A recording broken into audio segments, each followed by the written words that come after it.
Hello and welcome into the Players Club presented by Pepsi. Julie Donaldson here with you, where we talk about the game like none other. That's because we have some of the best that played it, breaking it down. We have with us today Santana Moss and, as always, D'Angelo Hall. A little offense, a little defense. And then joining us later in the show, Ricky Seals Jones. He's going to be joining us. He's got Logan Thomas, unfortunately, going to IR. So he's going to be having to step up.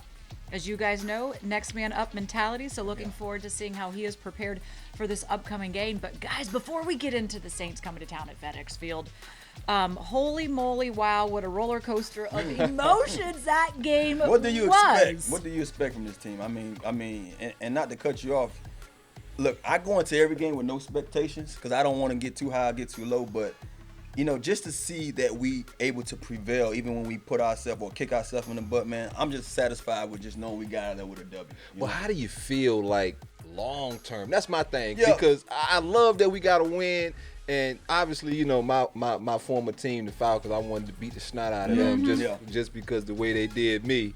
But I tell you what, to watch that team fight, this was an opponent I felt like we should have dominated, though. I'm proud of the way this football team battled. Yeah. But I'm a little nervous because the schedule is going to continue to get harder. We're moving on to the next game. So let's get things going here with the kickoff presented by Inova, the official health system of the Washington football team. Learn more at inova.org.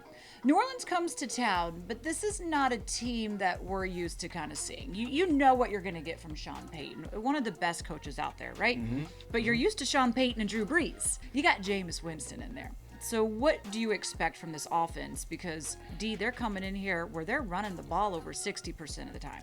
Yeah, and what you're seeing with Sean Payton is him trying to protect Jameis Winston from himself. Jameis is one of those quarterbacks that, he's a little streaky. And so if he gets to having to feel like he needs to win a game or play hero ball, he'll make mistakes. And I think that's what you saw in that Carolina game. Them being behind and him just feeling like, I have to make this play or I have to force this throw. And when Jameis is comfortable, when they're running the ball, Alvin Kamara is their best player offensively, right? And he's running. He's and not even catching. I know. But they're getting the ball in his hands any way possible. If it's running, if it's trying to get it to him, in the passing game because of just the matchup he is, the matchup problem he is. That's what you're seeing Sean Payton kind of do. Is really make Jameis Winston a game manager. When you are going up against this team that's going to run, and you're planning for that, is there any fear that maybe this is the game they say, let's test out that secondary, D'Angelo? They look a little confused. Let's try to, see what Jameis can do. I think every team that comes in here, game plan is to not let that defensive line beat them. Mm-hmm. No matter what their team does well, I think that's ultimately, the blueprint to beat our football team, or at least defensively have success. So then this should be a game that our defense does well against if it's mostly the run. If it's the run game, but it's a ground and pound. But now you got Jamin Davis, who's going to be filling some of those run gaps instead of a guy like John Bostic. And I remember watching Jamin Davis on a play just go underneath a block, and it seems like such a small thing. But when you go underneath that block, the offensive lineman, which was a guard at the time, he was able to kind of seal him off. And then you saw a little bit of a lane. And it's like, that's the number one rule that you don't do. Like, you don't go under a block. You fight like heck. You get over top. Because by going under, you put two men in the same gap. Then the very next play, he gets over the gap. But it's those little teeny details and that play didn't really hurt you. But it could. But against another team, that play could hurt you. Against Alvin Kamara. Absolutely. Let's go kind of cut to the other side of the ball real quickly here. Saints defense is ranked number 5 overall. What's our point of attack? What's the best way to go against them? You know what? They've surprised me at how well they've played at times. Just watching the corner play, I'm pretty sure Marshawn Lattimore is going to follow Terry McLaurin around. He followed Devontae Adams, I think, in week 1, and they beat the heck out of Green Bay. And so he loves, he relishes those opportunities to go get the number one guy. I remember even talking to him a couple years ago, and he's even said, I get lazy at times playing corner, and I felt the same way. It was when I knew I was following a guy that I played my best games because I knew I couldn't take a play off. Both of you guys played against the Saints. Jason, can you throw me in here? It's time to throw some shade here by the Pitt Vipers. All right, Jason Johnson, our director, giving me the Pit Vipers to throw some shade. So you guys played the Saints back in, where are we here? Back in 2010, right? Y'all remember that game? Yeah. I'm going to throw the shade here. I'm not sure if I played them in 10. 10 probably was. Yeah, you don't remember if you played them in 2010? Man, come on now. Let me refresh your memory here. Please do. 2010, you had 7 receptions for 164. Oh, wow. A touchdown. I was doing the Josephine Johnny. Was I doing Apparently. the Josephine? But I'm going to throw some shade because D-Hall, we Okay, had no I do numbers on you. remember that. You had no I do. stats. I don't think I played in that game. I do remember that Okay. game. Right? Oh, Yeah, I ain't got no stats. Yeah, no, 09. we didn't have nothing No on you for tackles that. or nothing. We didn't have nothing on you, so I I'm throwing you 160. some shade with that, some Goodness. Pit Vipers. We expect more from you. All right, well, when we come back, we're going to talk to somebody who is the next man up. Ricky Seals-Jones will be joining us. Look, he had one of those amazing touchdowns with a toe drag. Can he do that again against New Orleans to help Washington get a win? Keep it right here on the Players Club, presented by Pepsi. It's like a refreshing splash of cold water in the desert heat. I mean, it is so damn good to have the fans back. Because football isn't football without them here. You can hear that crowd. They're into it now. They want to see the defense make some plays here. Runs out of time. Sacked again. Jump ball. Corner of the end zone. Unbelievable. Throws toward the end zone to McLaurin. Touchdown. Touchdown, Washington.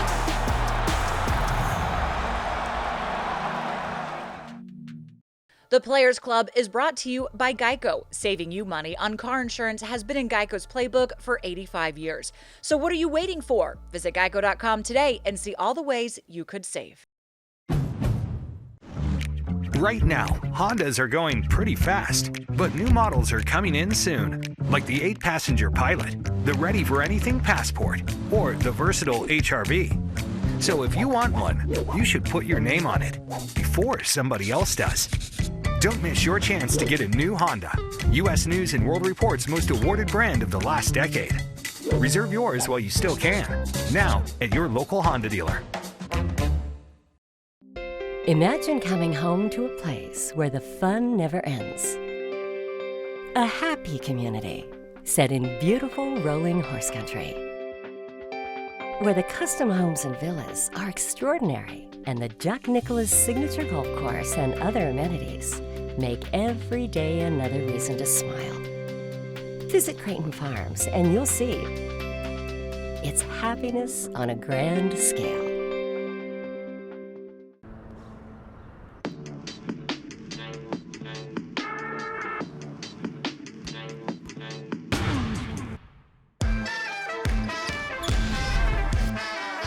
On my get back, copper bag slow.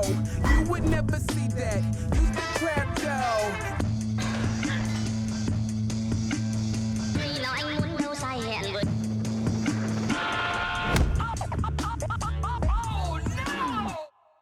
Oh no! I got a good luck charm. I got a good luck charm.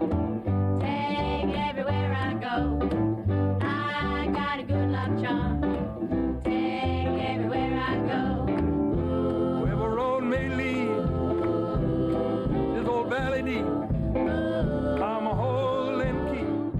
Luck is what you make it.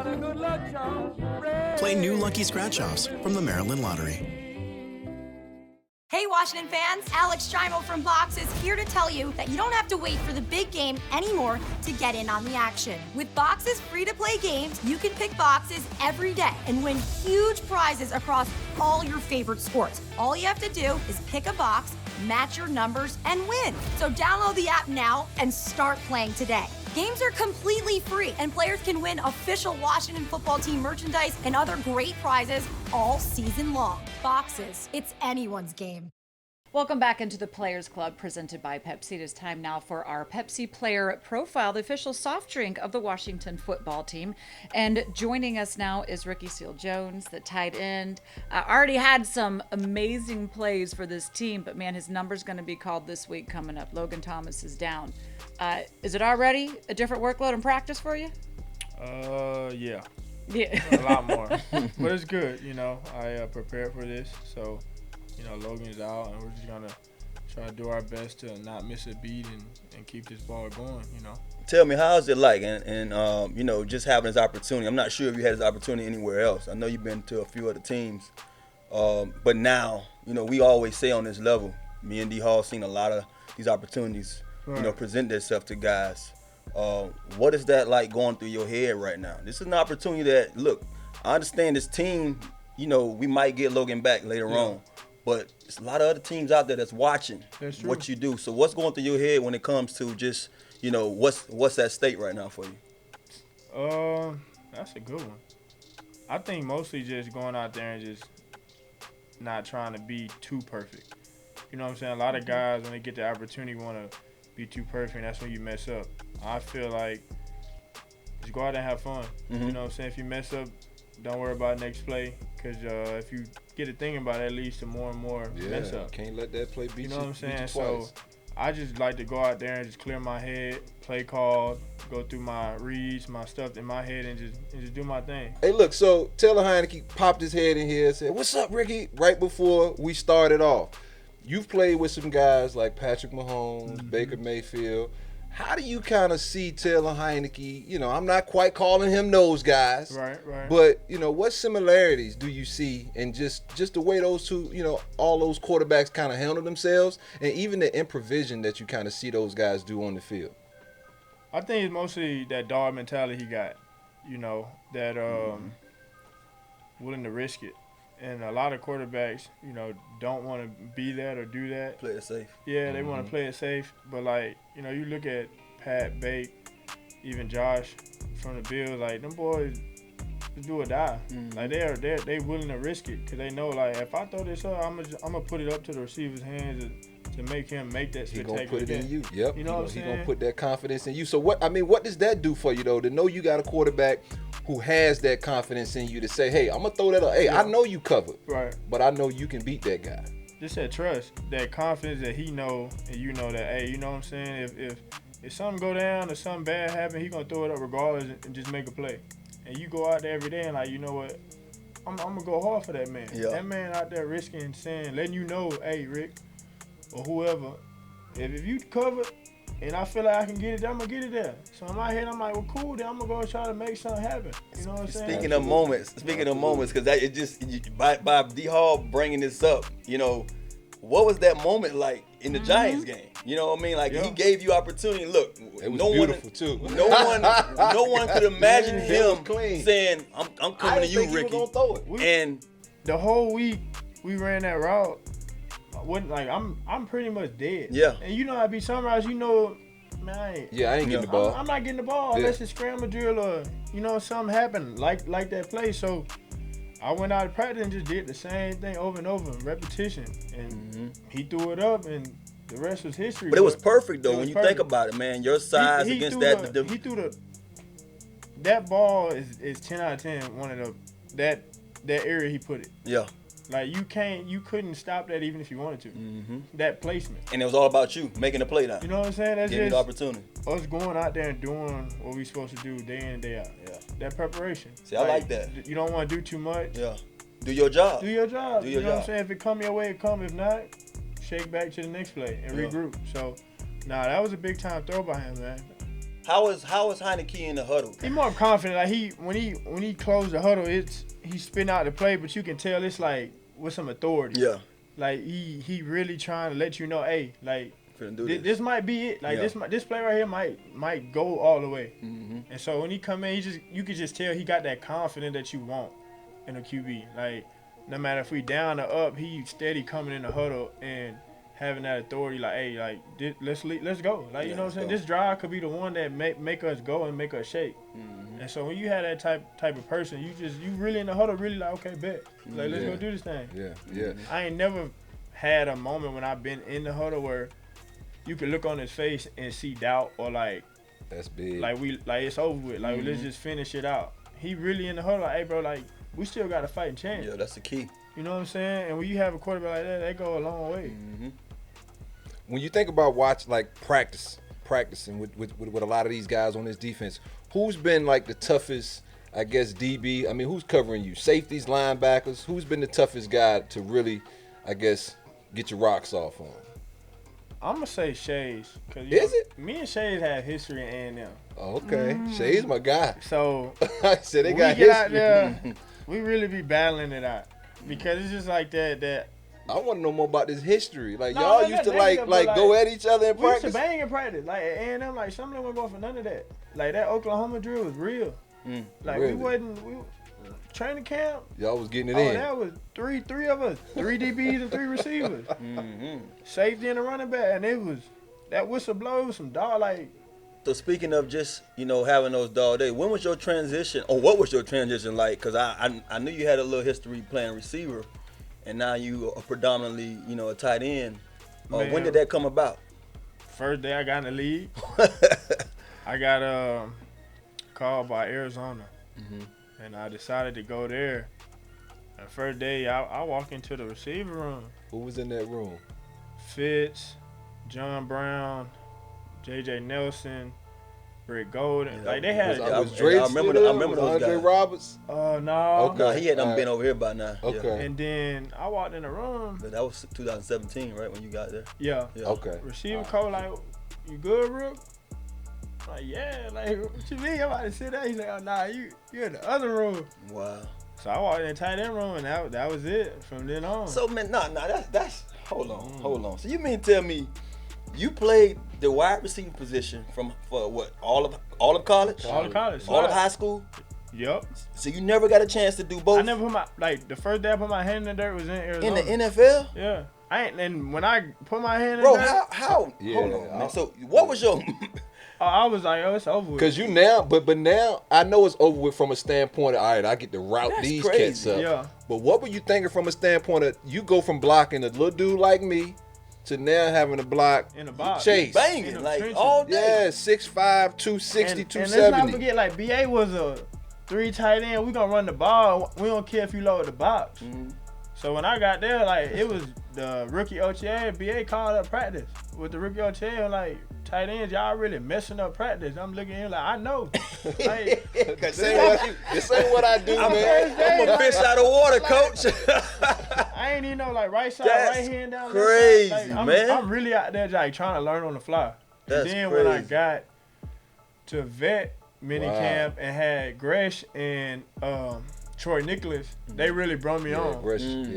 Gresh and Troy was like really my like OGs when I first got there, because like the other tight end, he was like small school, so like he knew a little bit but not much. So was that like an everyday thing for you? Basically that first year, you had to it was something new you learning every day about this position. Still to this day. Lord have mercy. Still to this day, like footwork and like, cause you go from playing in space to playing in a box. Yeah. And so your footwork and your technique is more critical in that box than it is out in space. This might be my last words to you. You know, I have a different, I'm going to look at and watch you a little differently now. Just knowing that, the progress, that you've been having at this position and the work you steady putting in. You know what I mean? Like, as a fan, even as an ex-player, you kind of just forget about all the stuff that folks go through, and not knowing, you just look at you as you a tight end. It wasn't until I was reading up on you about your receiver background. So now I'm looking at you a lot differently now when I watch you, just to know, man, this man's made some tremendous sacrifices to be who he is today. To dog fight, because everywhere you go, everybody has different techniques of the run game or just being a tight end in general. So you just got to kind of take that and find a way to put in your game. And that is how I look at it, because, I mean, like I said, I'm not the biggest tight end, but I just got the fight in me. Yeah. I just want to ask one question, then I'm going to probably be done too. Was there ever a time, and I guess it's kind of hard to say that right now, but when you were told to go in that other classroom, all right, in Arizona, was it ever a time that you thought, man, I should have fought to go to stay a receiver? Or did you never look back and you like, bet, this what y'all want? Bam. I think it was more, I wish I would have knew sooner in college and prepared. Yeah. Because I didn't heard it in college. Like, man, you ever thought about tight end? I'm like, nah, bro. Like, so how big were you in college, weight-wise? About 235. Yeah. But I was the biggest receiver. So, we got guys like Christian Kirk. But we had Andre Johnson your size like that's hot. Yeah, but see, when we got to college, they was transitioning to the little speedy guy. Yeah. So I was the only one in my room besides Josh. But Josh Renner was 6'3", 6'4", 210, You're right, because you think about it, the game kind of transforming to those bigger receivers starting to be tight ends, and they just standing them up. Because you got to think about it, we had Reed here, and he was dominating the game. And Reed came into high school. I mean, came into Florida as a receiver. He was a tweener. You know what I mean? So quarterback too. Yeah. So yeah, I can. I get it. I get it. My last year of college, one of the coaches like, man, you ever thought about tight end? I'm like, bro, I don't really know what tight end is. Like, basically tell him, man, don't even come my way with that. He was like, I was like, that like H-back, you know? He was like, nah, it's not fullback. I'm like, bro, I don't even know what you talking about. I split out and we go. Yeah, but I wish that was probably one of the biggest things I wish I could, if I could, is be like, damn, like, let me talk to someone and see if I can putting my hand in my reps, just little, not much, but just a little bit. Because when I got AZ, it was straight just, bro, I couldn't hit a playbook, let's go. Well, you will get the reps on Sunday. That's for sure. We'll get them all. Thanks for Ricky stopping by and joining the Players Club as our Pepsi player profile. But we come back, we're going to go around the league. There's some hot topics. And since we're talking college ball, well, about one coach from college to the NFL and how that translates, we'll get a little bit into some of that conversation when we come back. The Players Club is brought to you by Pepsi, the official soft drink of the Washington football team.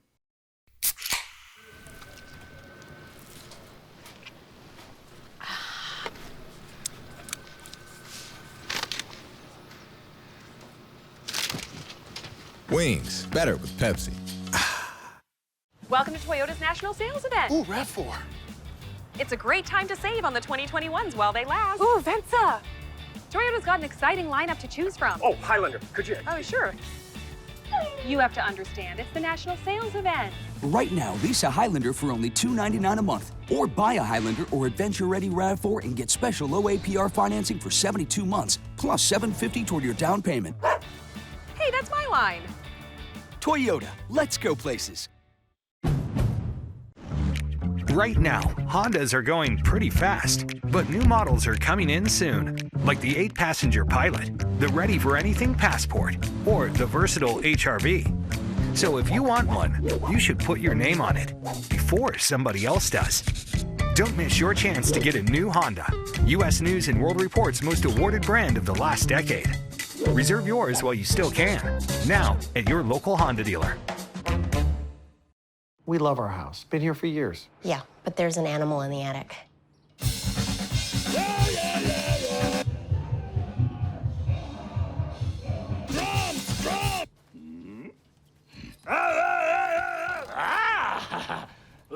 At least Geico makes bundling our home and car insurance easy. We save a lot.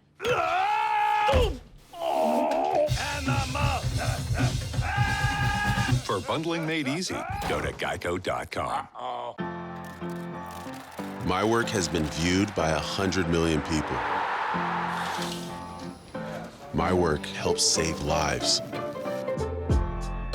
My work has gone platinum. My work gives people hope. I work at FedEx. Take your career to the next level with one of our many open positions.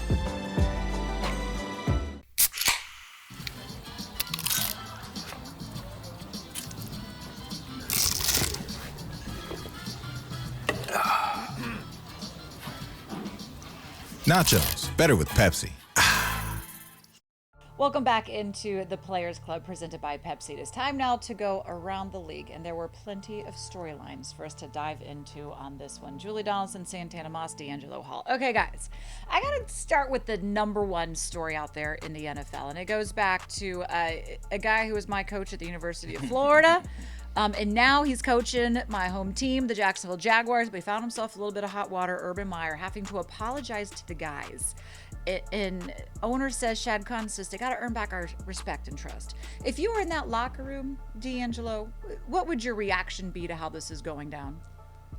You know, you got to put some kind of context to it first because, you know, you asked if I was in that locker room. Urban Meyer, I know he was your former coach over there in Florida, and I know he's been very successful in college, but he's a college coach. Yeah. And so just some of the stories I've heard, even prior to this coming out, was just how strict he was, how it was always got to be his way.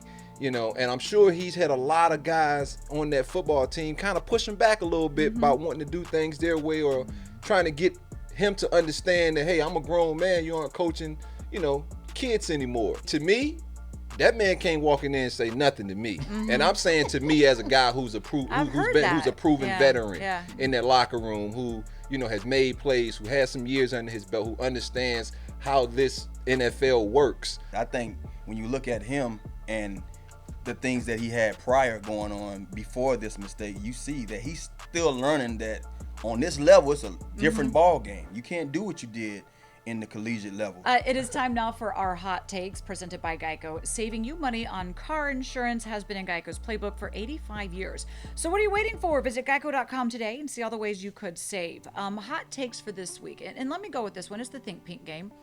It's really important initiative for this franchise, as Tanya Snyder started this when Dan bought the team. She said, we want to be involved in the community and we want to raise awareness for breast cancer. So she started it with just handing out one ribbon at a time. It became something the entire league picked up and adapted. It turned into also the Crucial Catch game, which we just had last week down in New Orleans, or down in Atlanta. So this week's the Think Pink game. Proud of the initiative that Tanya started. We'll be wearing our pink on Sunday, but D'Angelo, just the importance that this franchise started that, and it's rocking strong.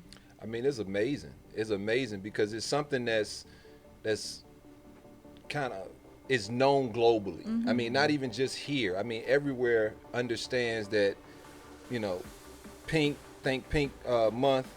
Everyone gets behind the initiative. Everyone's supportive of it. I mean, the players, you know, we don't wear pink all that much, but I mean, it's a time for us to throw our pink on, throw our socks and wristbands on, and really support this organization, support Tanya Snyder, and all the great work she's done in the community. And so I know myself, we used to love it. I used to take the stuff home to my kids. They used to love it too. You know, I can't wait to be a part of it. Yeah, I think it's tremendous. I look back at my kids playing Little League football and watching so many of those ball clubs. Now they have ball clubs in the Pee Wee leagues where their uniforms are different for this week. They have pink already in their uniforms because they want to, pay tribute and bring the awareness, especially to those inner cities. So I think it's great that we're at that level, now, especially in this game, because we came in this game when a lot of this stuff wasn't something we went out and just played football. Now it's so many other things that we bring up and we make sure, because we're being watched by a lot of people. And the impact that it has. No I think doubt. we're also seeing that too. Yeah. It's a game. Folks come out. They love to watch the game. But, you're idols to so many folks out there. You have a loud voice and a microphone, and it's great to use it. It's great this franchise does that as well. So it will be the Think Pink game coming up against New Orleans. Hey guys, that's going to wrap up this edition of the Players Club presented by Pepsi. Thanks for joining us. Of course, you can find the podcast wherever you get your podcast. It drops every Friday. We will see you next week, and looking forward to hopefully talking about another victory.